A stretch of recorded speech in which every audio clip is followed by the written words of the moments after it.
All right, everybody, we're back. We're gonna skin this bobcat. We're gonna get it weighed up quick. I've got my helper today, my professional cameraman Grady. So, all right, buddy. All right, let's see how much this thing weighs.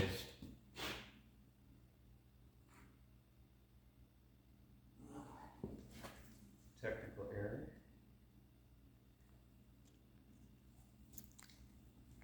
Okay, here we go.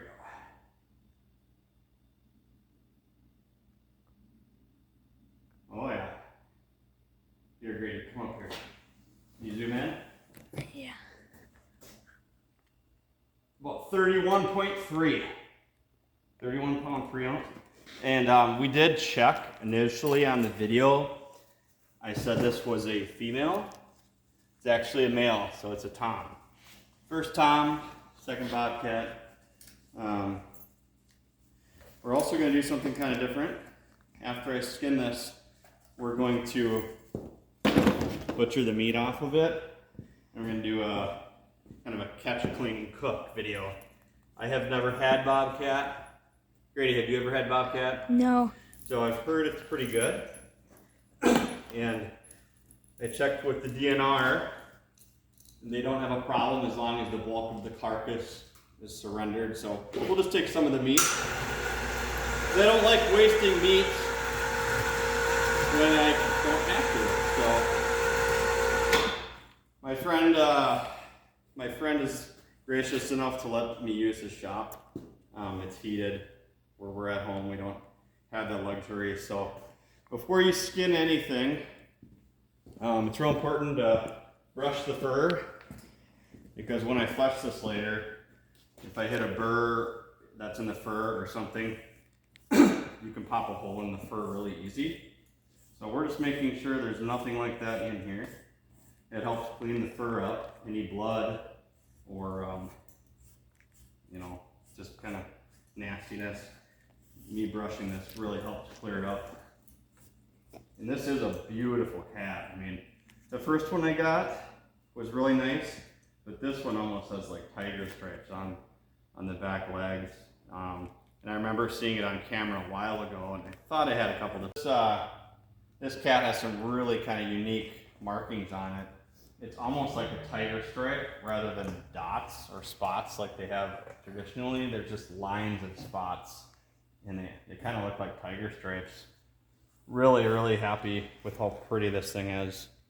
And the feed, I mean, this is an older cat. Very awesome. I mean, their tufts on their face are really cool. When I send the carcass off to the DNR, they cut a tooth off of the skull, and they're able to age it, I guess. So we might be able to see how old it is. I also might be able to get the skull back. So I didn't know that. That'd be pretty cool. I'm going to be skinning the feet out first for taxidermy skin. I can show you the feet, these claws. It's pretty cool. When you push, they come out real easy. They're super sharp. Basically, we're going to run our knife down from the heel all the way out to the tip of the foot. So I don't want my video to get demonetized by YouTube and taken down. So we're not going to probably show you the entire part of skinning. But basically, anytime you skin a critter, they call it the money cut. You go from their heel all the way to the vent to the other heel, almost making a straight line, but kind of a V. And then you kind of peel them out like a sock. That's called a case skin. So we'll get a close-up. Excuse me. We'll get a close-up of some of the feet. And I'm no expert. This is just the way I did the last one. Really, to get a good understanding of how to skin out feet on a bobcat, I encourage you to watch the channel that I learned from, and that is Lord of the North. So we'll get back with you in a minute. We'll get set up here. This foot, and we're going from the heel to the tip of the foot. I like using these disposable blades. The one I've got is a Weeby, but they're just like, a Havilon, any sort of replaceable blade. You don't want to be messing with sharpening, or at least I don't. You just switch them out when you're done. So we made a cut into the foot, and we'll just start skinning it out. Just like anything else. We'll get to the digits towards the end of them.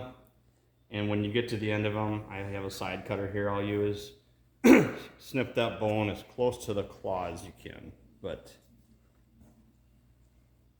And again, you don't have to do this, but I think bobcats are so cool that I want the whole animal, as much of the animal I can use to do it. So you can see, it doesn't take much, and you can start to see the bone in there. And you just keep cutting through the pad. And again, just taking your time. An animal like this, you don't want to make a mistake with. So,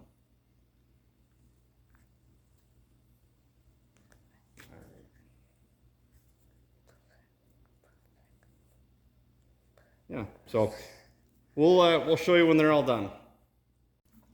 All right. So we have the bones for all of the toes exposed. And at this point, we're going to use our side cutters, and just one by one, like I said, close to the tip of the nail. I'm just going to start snipping them. Once we get it all skinned off, we can trim them even shorter, but kind of hard to see in there.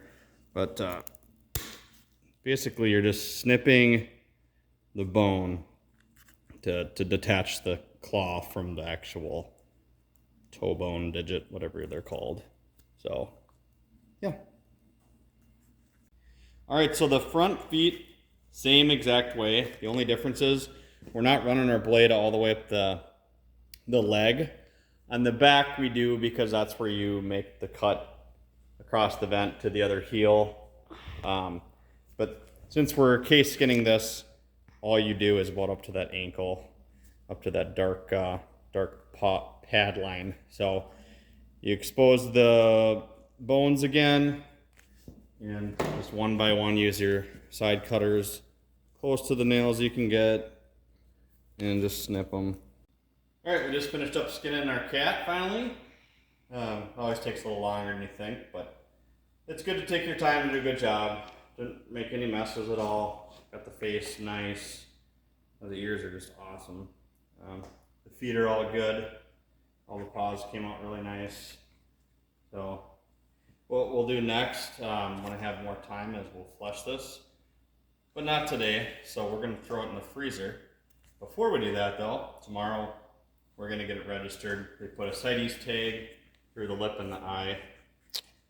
That way I can legally possess it. You have to register it. But after I get it tagged tomorrow, I'll roll it up, fur out, and then I'll put a nice double bag, freezer bag type thing, and then you can freeze it, and then we'll thaw it out later and flush it and dry it and get it ready to get tanned.